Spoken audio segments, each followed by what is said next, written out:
Hello students, I am Professor Priyanka and I welcome you all for our today's session. This is our third lecture on JavaScript. In first lecture, we have introduced what is a scripting language, why it is used, then different types of scripts, that is client side, server side. Later, we saw what is the use of the scripting language and what role it plays in designing a website. Then we saw features of JavaScript. Then we also saw how to include this JavaScript into our existing HTML code. These all things we had seen in lecture 1. In the next lecture, that is lecture number 2, we have seen what is a variable. Then we also saw what rules are there for naming a variable. Right? We have seen it in details with examples. Then after looking what is a variable, we also saw how to declare a variable. After declaring, it is mandatory to initialize the variable. So we also saw the declaration and initialization of a single variable as well as multiple variables. Alright, we have seen that a variable is a storage unit where you can store your data, right? So the data can be of different type. It could be a number. Now in number also there are different categories. It could be a integer or it could be a decimal value, which is also called as the floating points, right? And these numbers can be positive or negative. Everything is accepted by the number data type.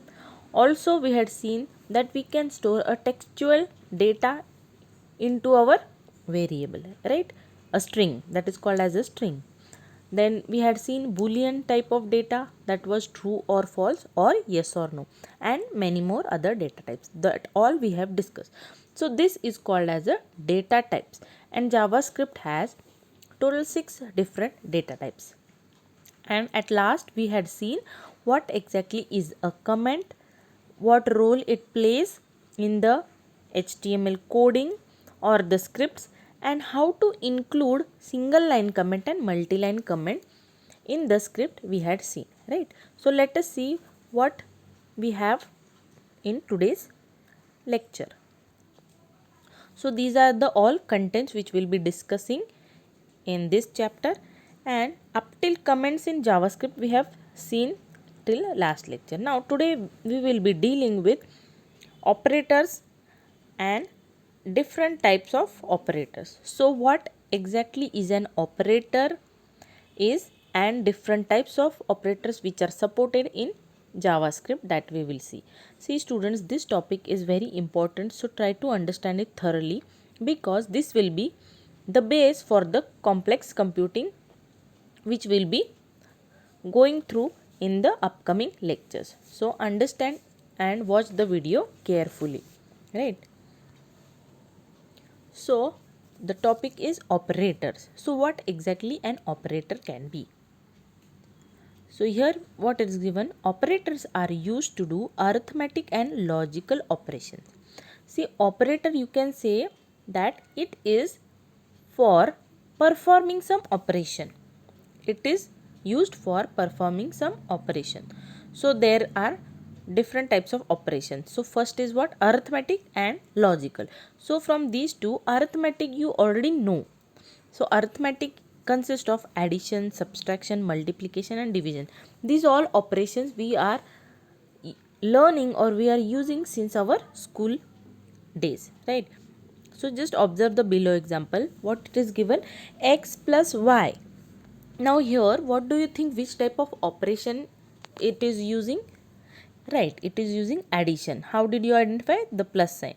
So that operation what you are doing is called as the operator, means the plus sign is your operator.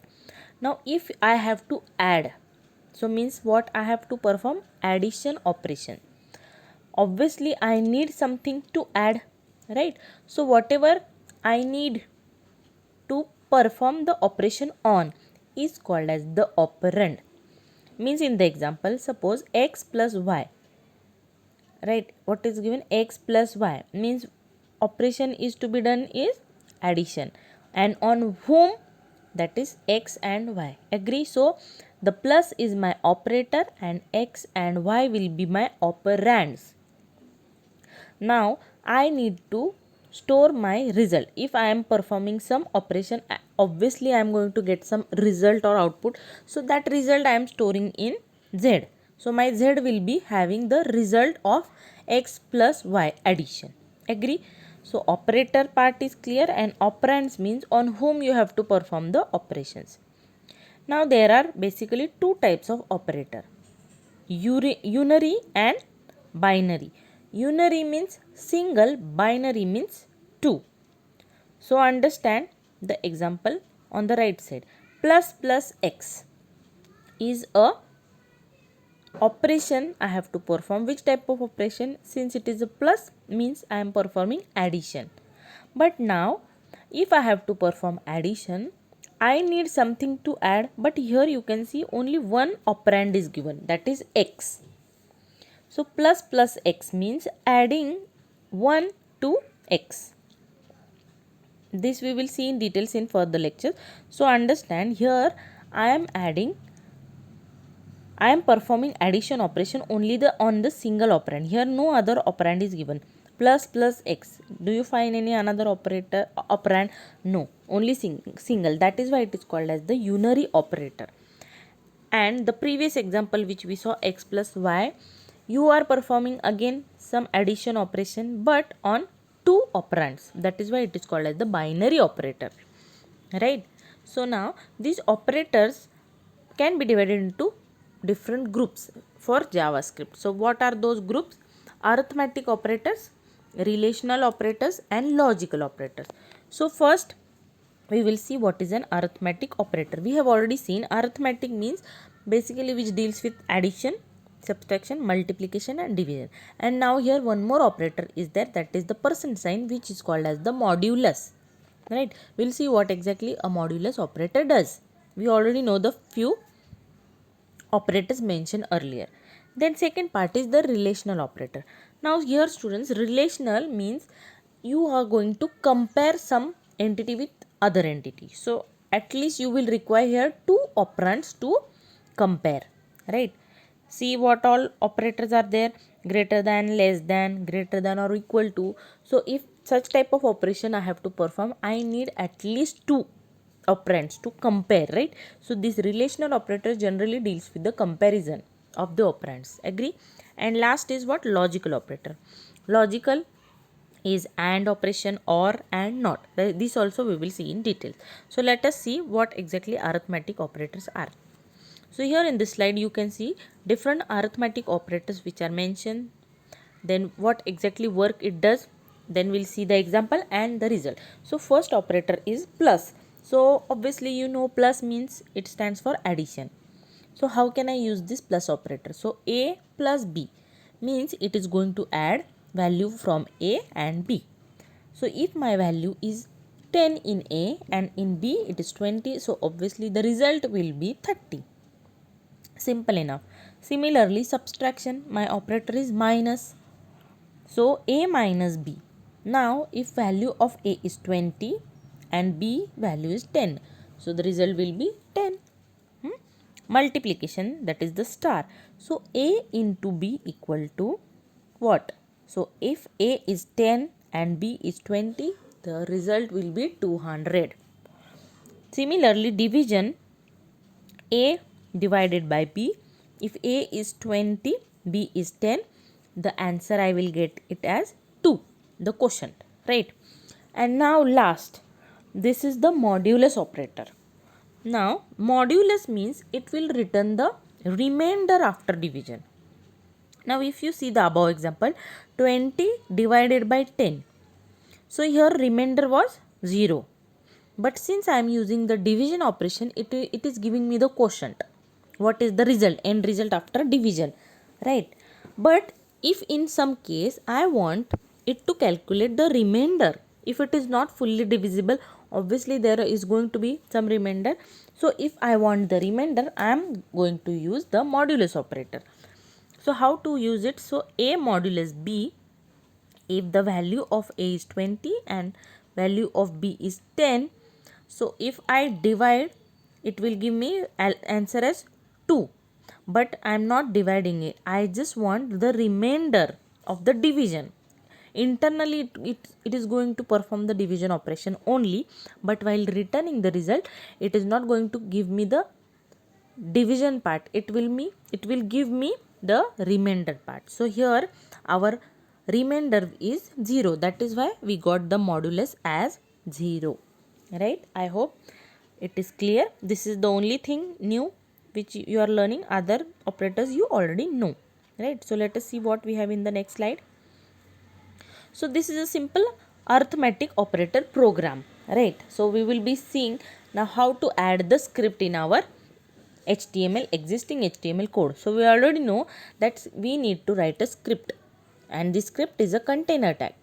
Now whatever instruction you have to write in the script. Agree. Now placing this whole script, it has got two places. Either you can place it in the head section or in the body section. So now here if you observe, I have placed it in body section. Even if you place it in the head section, it is going to be running fine. Okay, so let us see what this program is all about. So I'll start from body. So body space bg color equal to yellow, means in the output my whole page background color will be yellow. Agree. Next, on next line, that is h1 program to calculate multiplication of two numbers and h1 tag close. So now this program to calculate this line will appear on the page in h1 heading size. Right. Now after this line there is a script, means some instruction it is going to be performing. Now whatever is given in the script, it is not printed until and unless you are telling the engine to print it. So we will see how to tell. Now from the script tag nothing is going to print, but it is going to be executed. So how to include a script? We need a script tag. Agree. Space language. This is the attribute which tells which type of scripting language you are using. So which type of scripting language we are using? JavaScript. So language equal to JavaScript bracket close. Now var a comma b comma c. Now here in this single line I am declaring three different variables a, b, c. Have I initialized them? No. This is only the declaration part. Now on the new line you can see we are assigning the values, means we are initializing these variables, right? So a equal to 76, means in my bucket which is named as a, in that data is 76. Similarly b is 99.45. it is a decimal type of number, and this c will store my multiplication result of a and b. So what I have written, c equal to a into b. So after calculating a into b, whatever the end result will be, that will be stored in the variable c. Agree. Now this nothing is printed yet. Okay, but now I want to print my result. So where is my result? My result is present in c variable. Agree. So if I want to print something in the script, understand, if I want to print something that is present in the script, I need to write this particular sentence, document.write, and in the bracket whatever you want to print you have to mention it. So you can see in the bracket what I am doing, double quotes, and whatever tags are there, HTML tags, you have to write as it is so that they get applied to the text. So I am applying the br tag. Br means what? Break rule. So it will come on new line. Then on new line h1. So whatever is there written after this h1 tag, all will be applied with the h1 tag, heading tag.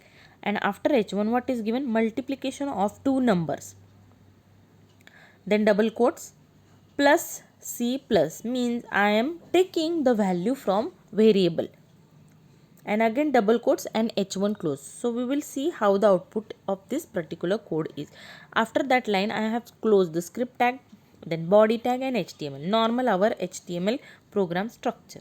So let us see what output. So first tell me how many lines will be there printed on the page, or what will be the output. What do you think? What will be the output? Observe from the body. Body bg color yellow, means whatever the output will be, obviously it will have the background color yellow. And then first line will be program to calculate and second line will be multiplication of two numbers. Agree, these are the only two lines which we will be printing. So see output for the program, as we have discussed, background color is going to be yellow. Then the first line will be program to calculate multiplication of two numbers, and on the new line, since we had taken the BR tag, new line you will get multiplication of two numbers, and whatever value is stored in that C variable after multiplication, that is printed or displayed. So what note is given?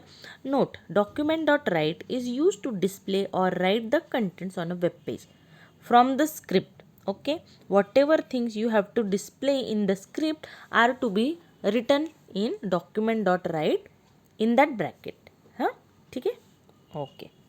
So now next, now what is this? This plus operator in JavaScript. Now this particular slide is very important. I know you have already completed this part, but still I feel it is very important. So let us see what exactly it is talking about. Now this plus operator, we just now saw this plus stands for addition purpose. But now this is not the case that it is only used for addition purpose. Okay, why I am saying like that, we'll see. Now in this JavaScript, plus operator has two meanings. Okay, one meaning is the arithmetic addition. Okay, means if I say 10 plus 20, it will add 10 plus 20 and give me the result 30. But I can also add string, means if I say one variable has got hello plus world, suppose in double quotes hello is there plus double quotes world. So if I perform this operation, it is going to simply concatenate these two strings and display as a single word, hello world. Understand? So this plus operator has two meanings in JavaScript, that is the arithmetic addition and string concatenation. So how does it work? We will understand with the different types of examples. So on example number 1, concentrate, where a equal to. Now in where a, I am performing the addition operation but of two different types of data. What is the addition? What are the two operands? First tell me what are the two operands in this particular example number 1. One operand is 25, agree, and second operand is hello, which is a string. Now if the JavaScript encounters such type of addition, it cannot add this, right? Why? Because from both operands, one is type of string. So if he encounters a string, it will not do any addition, it will simply join them. That is called as the concatenation. So if I am printing the value of a, you can see document.write bracket में a दिया है. So I want to print the value of a. So what it will print? 25 hello. What did it do? It simply concatenated a number with a string. If this would have been a simple number 25 plus 10, so it would have added and given the result. But now here this is not the case. Come to example number 2, where a equal to 25 plus 9 plus hello. Now here how many operands are there? There are total 3 operands. Agree? 25, 9, hello. Now from these 3 operands, again there is one string. So from the left hand side, it will start adding or performing the operation. So first it will take 2 operands, which 25 and 29. So it will see that these two are simple numbers. So it will add them up.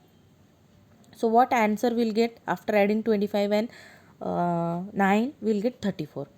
Now I have to perform 35 plus hello.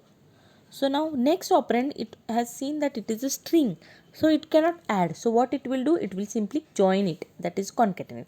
So the answer you will get as 34 hello. Understood? Similarly, now third example, where a equal to 25 plus 10. Now what answer will I get here? What do you think? Is there any mistake in my slide? You feel that my result is 25, 10. Yes? See, even though 10 is a number, but as we have seen, if data is enclosed in single quote or double quote, though it is a number, it will be treated as a string.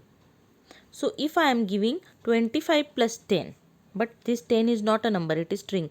So it won't give me 35. It will give me 25 10. Why? Because this 10 is a string.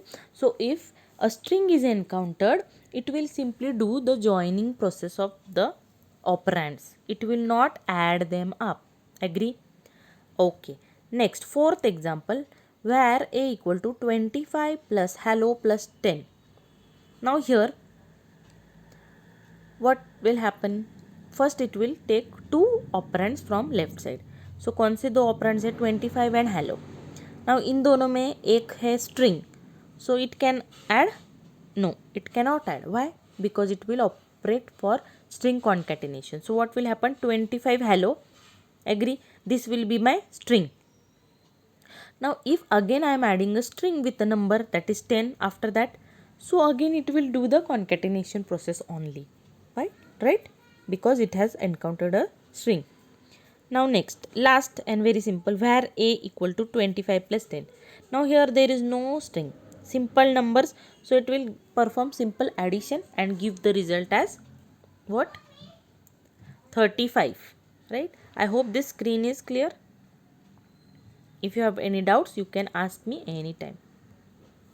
Next, assignment operators. Now here, since you have seen all these operators in your school, but there is something else which we are learning here, right? So for plus we saw a new thing that it can perform string concatenation also. Till now we were knowing that it can perform only addition of numbers, but now we can say that it can add strings also for concatenation. Similarly, this assignment operator, now this is called as equal to. Up till now we were calling this symbol as equal to, but mind well students, this is not actually equal to, it is an assignment operator. Means suppose I write x equal to 10, so that doesn't mean that x is equal to 10. It means that I am storing this 10 into the x variable. Means I am assigning value of 10 to x. It is not that x equal to 10 means 10 equal to 10. You are not comparing here. You are assigning something. Right? So it is important to know that the assignment operator is not equal to operator. You are not checking anything here. It is simply used to assign a value of an expression to a variable. Just now we said x equal to 10 means we are assigning this 10 to variable x, right? The value of variable may change during the next programming instruction. Yes, why? Because a variable means that its data which is stored will not be constant. We have already seen this, right? Since it is going to vary, that is why it is called as a variable. If it would have been remaining constant, it is called as the constant. Agree? So let us see what examples are given. Where p equal to 400. What statement does it mean? Means I am storing this 400 into the variable p, right? Assigning value. Similarly, where e equal to 457.9. Now this is a decimal type of number which I am assigning, right? Variable a equal to a plus 7 means I am storing a new value in a which will be addition to the previous value with 7, right? Means suppose I have got a equal to 1, and now in the next instruction I am saying a equal to a plus 7. So I am going to assign something in a. What? Previous value of a is what? 1. 1 plus 7, 8. So now this 8 will be stored in a. Agree? Next, where str equal to hello. So what will happen? Hello will be stored in str. Now similarly, where c equal to d. This doesn't mean that c equal to d. It means that whatever value is there in D, you have to put it in C. Okay. Next, B type of operator, that is the relational operator. We have already discussed that generally we need this for comparing. So at least minimum 2 operands we need for comparing. Suppose x and y are the two numbers. How can I compare? X is greater than y, or x is smaller than y, or x is equal to y. So this comparison, for comparison at least I need two operands, right? So we will see what relational operator does. So it is used to check conditions or comparison between the operands, right? So minimum two must be there. Then they are used in looping or control structures. This we will see what looping or control structure means. Looping means we have to perform some instructions again and again. So that is called as the looping. So we will be studying these looping control structures in the upcoming lectures. The result of relational operator is Boolean value. Now this is a very important point, that up till now arithmetic operation we were getting result based on the operation addition. Suppose 10 plus 10 I was getting 20, some numerical values I was getting. But for relational operator, mind well, you are going to get output as whether it is true, whether the condition is true or it is false. Nothing else than these two values you will be getting in relational operator, right? So different relational operator we will see. The one which are shown in blue: greater, smaller, greater than, equal to, less than, equal to, equal to, and not equal to. So these are the different relational operators. Let us compare them in a tabular format. So now here we will compare these operators using a example. So suppose I am taking two variables, variable A and variable B. So now in my variable A there is value 10 and in B value is 30. So first operator is what? Less than operator. So in example what I have written, A less than B.